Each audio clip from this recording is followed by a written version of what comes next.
दोस्तों, अक्सर पुरानी इमारत अपनी कहानियां बताती हैं। लगभग 1.5 साल पहले जब पंजाब में पहली बार रेलवे लाइनें बिछाई जा रही थी, तो इस काम में जुटे इंजीनियरों को अचानक हड़प्पा पुरास्थल मिल गया, जो आधुनिक पाकिस्तान में है।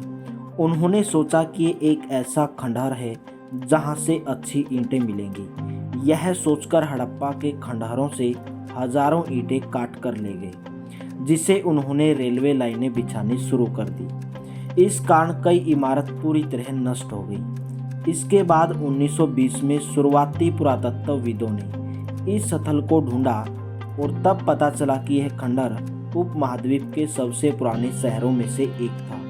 क्योंकि इस इलाके का नाम हड़प्पा था, इसलिए बाद में यहाँ से मिलने वाली सभी पुरातात्विक वस्तुओं और इमारतों का नाम हड़प्पा सभ्यता के नाम पर पड़ा है।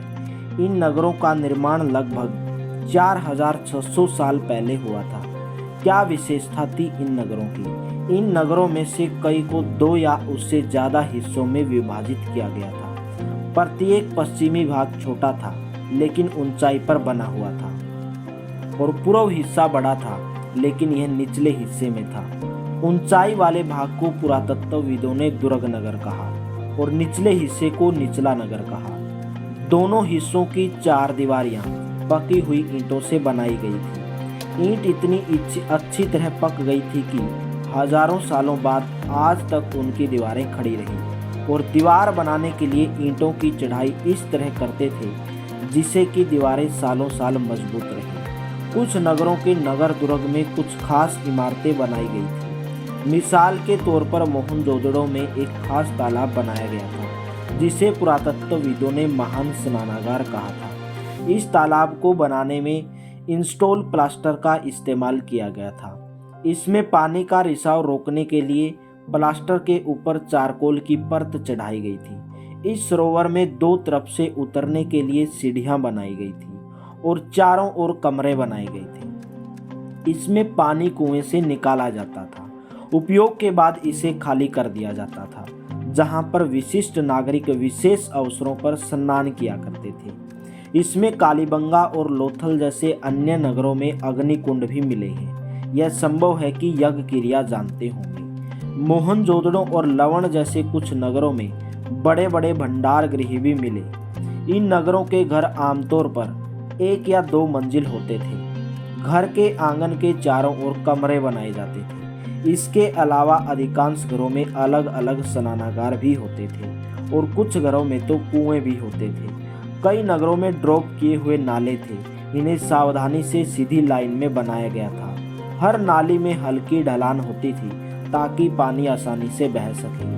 अक्सर घरों की नालियों को सड़कों की नालियों से जोड़ दिया जाता था, जो बाद में बड़े बड़े नालों में मिल जाती थी। एक और नालों के ड्राई होने के कारण इनमें जगह जगह पर मेनहोल बनाए गए थे, जिनके जरिए इनकी देखभाल और सफाई की जा सके। घर, नालियों और सड़कों का निर्माण योजनाबद्ध तरीके से एक साथ ही किया जाता था। इन सभी बातों को देखते हुए पता चलता है कि हड़प्पा सभ्यता 4500 साल पहले भी इतनी विकसित थी कि नगरीय जीवन हड़प्पा के नगरों में बड़ी अड़चन रहा करती होगी। यहाँ पर ऐसे लोग रहते होंगे जो नगर की खास इमारत बनाने की योजना में जुटे रहते थे। यह संभवतः यहाँ के शासक थे। यह भी संभव है कि यह शासक लोगों को बेचकर दूर से धातु, बहुमूल्य पत्थर और अन्य उपयोगी चीजें मंगवाते थे। शायद शासक लोग खूबसूरत मनके तथा सोने चांदी से बने आभूषणों जैसी कीमती चीजों को अपने पास रखते होंगे। इन नगरों में लिपिक भी होते थे, जो मोहरों पर तो लिखते ही थे और शायद अन्य चीजों पर भी लिखते होंगे जो बच नहीं पाए हैं। इसके अलावा नगरों में शिल्पकार स्त्री पुरुष भी रहते थे, जो अपने घर हो या किसी अन्य स्थल पर तरह तरह की चीजें बनाते होंगे। लोग लंबी यात्राएं भी करते थे और वहां से उपयोगी वस्तुएं लाते थे। इसके साथ ही वे अपने साथ लेते थे सुदूर देशों के किस्से, कहानियां। हड़प्पा सभ्यता की खुदाई के दौरान मिट्टी से बने कई खिलौने भी मिले हैं, जिनसे उस समय के बच्चे खेला करते होंगे। तो आइए अब ऐसी वस्तुओं के बारे में जानते हैं जो हड़प्पा के नगरों से प्राप्त हुई। पुरातत्वविदों को जो चीज मिली है उनमें अधिकतर पत्थर शंख, तांबे, सोने और चांदी जैसी धातुओं से बनाए गए थे। तांबे और कांसे से औजार, हथियार, गहने और बर्तन बनाए जाते थे। यहाँ मिली सबसे आकर्षक वस्तुओं में मनके और फलक हैं। हड़प्पा सभ्यता के लोग पत्थर की मोहरें बनाया करते थे। इन आयताकार मोहरों पर सामान्य जानवरों के चित्र मिलते हैं।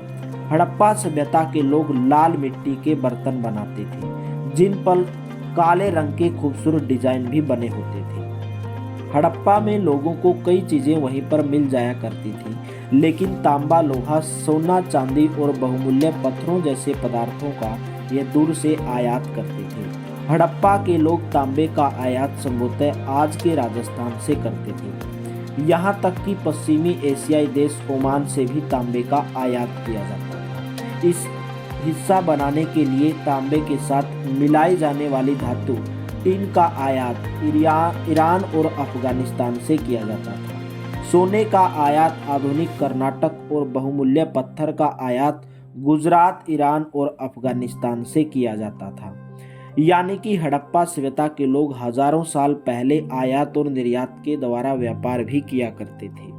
कुछ लोग नगरों के अलावा गांव में भी रहते थे। वे अनाज उगाते थे और जानवर पालते थे। किसान और चरवाहे शहरों में रहने वाले शासकों, लेखकों और दस्तकारों को खाने के सामान देते थे। पौधों के अवशेषों से पता चला है कि हड़प्पा के लोग गेहूं, जौ, दालें, मटर, धान, तिल और सरसों आदि उगाते थे। उस समय जमीन की जुताई के लिए हल का प्रयोग एक नई बात थी।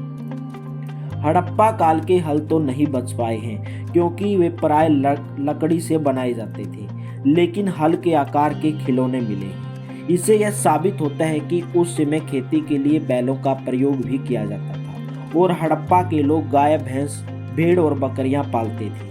बस्तियों के आसपास तालाब और चारागाह होते थे, लेकिन सूखे महीनों में मवेशियों के झुंडों को चारा पानी की तलाश में दूर दूर तक ले जाया जाता था।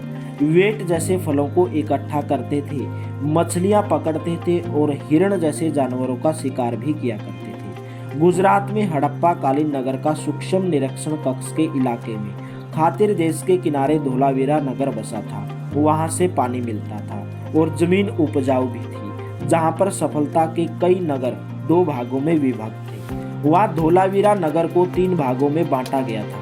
इसके हर हिस्से के चारों ओर पत्थर की ऊंची ऊंची दीवारें बनाई गई थी। इसके अंदर जाने के लिए बड़े बड़े प्रवेश द्वार थे। इस नगर में एक खुला मैदान भी था, जहां सार्वजनिक कार्यक्रम आयोजित किए जाते थे। यहाँ मिले कुछ अवशेषों में हड़प्पा लिपि के बड़े बड़े अक्षरों का पत्थरों में खुदा पाया गया है। इन अभिलेखों को संभव है लकड़ी में जड़ा गया था। यह अनोखा अपशिष्ट है, क्योंकि आमतौर पर हड़प्पा के लेख मुहूर्त जैसी छोटी वस्तुओं पर ही पाए जाते हैं। गुजरात की खंबात की खाड़ी में मिलने वाली साबरमती नदी के किनारे बसा लोथल नगर ऐसे स्थान पर बसा था जहाँ कीमती पत्थर जैसा कच्चा माल आसानी से मिल जाता था। यह पत्थरों, शंख और धातुओं से बनाई गई चीजों का एक महत्वपूर्ण केंद्र था। इस नगर में एक भंडार गृह भी था। यहाँ पर एक इमारत भी मिली है, जहाँ संभव है मनके बनाने का काम होता था। पत्थर के टुकड़े, आधे अधूरे मनके बनाने वाले उपकरण और पूरी तरह तैयार मनके भी शामिल हैं। हड़प्पा सभ्यता के अंत का रहस्य लगभग 3009 साल पहले एक बड़ा बदलाव देखने को मिलता है। अचानक लोगों ने नगरों को छोड़ दिया और लेखन, मुहर और बालों का प्रयोग बंद हो गया। दूर दूर से कच्चे माल का आयात भी काफी कम हो गया था।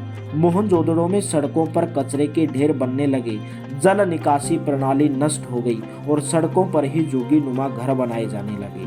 आखिर यह सब क्यों हुआ था, यह आज भी एक रहस्य है। कुछ विद्वानों का कहना है कि नदियां सूख गई थी, अन्य का कहना है कि जंगलों का विनाश हो गया था।